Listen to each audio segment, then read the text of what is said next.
warahmatullahi wabarakatuh. Halo semua, kembali lagi bersama saya Dewi Cynthia. Pada video kali ini kita akan membahas teori psikologi sastra pada film Kukira Kau Rumah. Menurut Wikipedia, psikologi sastra merupakan cabang ilmu kajian sastra yang melihat karya sastra sebagai aktivitas dan pantulan kejiwaan. Psikologi sastra adalah cabang ilmu sastra yang digunakan untuk mendekati atau mengkaji suatu karya sastra dari sudut pandang psikologi, menurut Nur 2004 halaman 92. Psikologi dan sastra merupakan dua disiplin ilmu yang berbeda, tetapi keduanya memiliki titik kesamaan, yaitu berbicara tentang manusia dan saling berinteraksi. Tujuan psikologi sastra adalah memahami aspek-aspek kejiwaan yang terkandung dalam suatu karya sastra. Meskipun demikian, bukan berarti bahwa analisis psikologi sastra sama sekali terlepas dengan kebutuhan masyarakat. Sesuai dengan hakikatnya, karya sastra memberikan pemahaman terhadap tokoh-tokohnya. Misalnya, masyarakat dapat memahami perubahan, kontradiksi, dan penyimpangan-penyimpangan lain yang terjadi dalam masyarakat.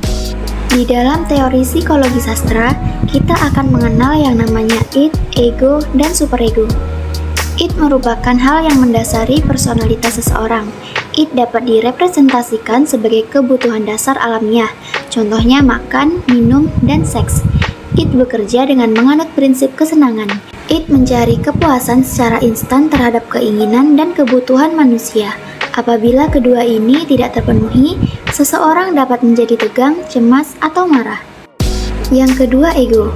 Ego berurusan dengan kenyataan atau realita, berusaha memenuhi keinginan id dengan cara yang dapat diterima secara sosial, misalnya dengan menunda kepuasan dan membantu menghilangkan ketegangan yang dirasakan id jika keinginan tidak segera dipenuhi. Yang ketiga, superego. Superego merupakan aspek moral dari suatu kepribadian yang didapat dari pengasuhan orang tua atau norma-norma dan nilai-nilai di dalam masyarakat dan didasarkan pada moral serta penilaian tentang benar dan salah.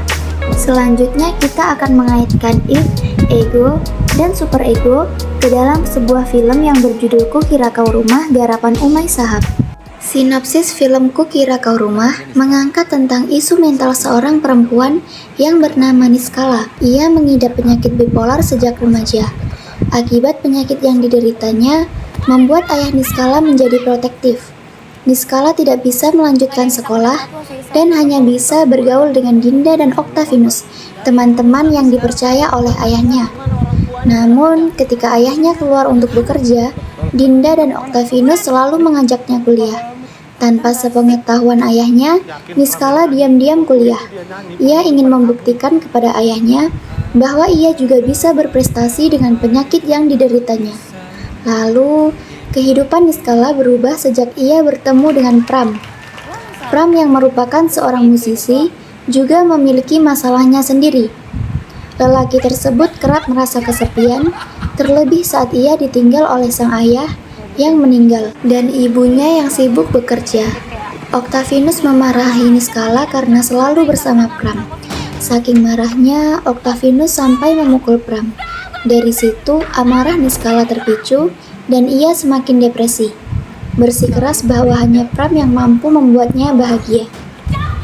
Film diakhiri dengan adegan di mana ayah dari Niskala memergoki Pram dan Niskala tengah bernyanyi di sebuah kafe. Ayah Niskala yang marah langsung menghajar Pram dan membuat emosi Niskala kembali bergejolak. Akibatnya, Niskala berlari ke atas jembatan hendak bunuh diri. Pram mendekati Niskala, siap untuk mati bersamanya. Namun, Pram lompat dengan sendirinya. Dengan tragis, Pram pun meninggal karena lompat dari jembatan. Tokoh utama dalam film ini adalah Niskala yang diperankan oleh Prilly Latuconsina yang mengidap gangguan psikologis bipolar sehingga menyebabkan keadaan emosinya tidak stabil. Tahap pertama pada analisis ini diawali dengan id, di mana pada tahap ini dapat dilihat dari sosok Niskala yang dijelaskan mengidap penyakit gangguan mental bipolar sehingga menyebabkan emosinya tidak stabil dan tidak terkontrol. Hal tersebut mulai terlihat ketika Niskala masih kecil, di mana ia menjorokkan temannya tanpa sebab hingga tangannya patah. Yang kedua yaitu ego. Pada tahap ini, adanya tindakan dari ayah Niskala yang membatasi ruang geraknya, serta hanya mempercayakan kepada kedua sahabatnya, Dinda yang diperankan oleh Shenina Cinnamon dan Octavianus yang diperankan oleh Raim Laude. Selain itu, seorang Niskala dituntut untuk terus minum obat setiap hari guna mencegah penyakitnya kambuh. Pada tahap ini dijelaskan bahwa kehidupan Niskala makin dibatasi, kebebasannya makin direnggut, dan ia tidak diberikan ruang untuk mengembangkan bakat dan kemampuannya. Yang ketiga yaitu superego. Pada tahap ini merupakan puncak dari kesabaran seorang Niskala dan merupakan klimaks cerita. Berbagai pembuktian yang telah dilakukan oleh Niskala untuk dapat menjadi manusia normal pada umumnya tidak diakui oleh ayahnya dan masih saja ditentang. Hal tersebut menyebabkan kesabaran Niskala memuncak hingga ia mengalami keputusasaan dan melakukan tindakan percobaan bunuh diri. Nah, itu tadi pembahasan mengenai id, ego, dan superego dalam film Kukira Kau Rumah. Saya akhiri, wassalamualaikum warahmatullahi wabarakatuh. Bye-bye.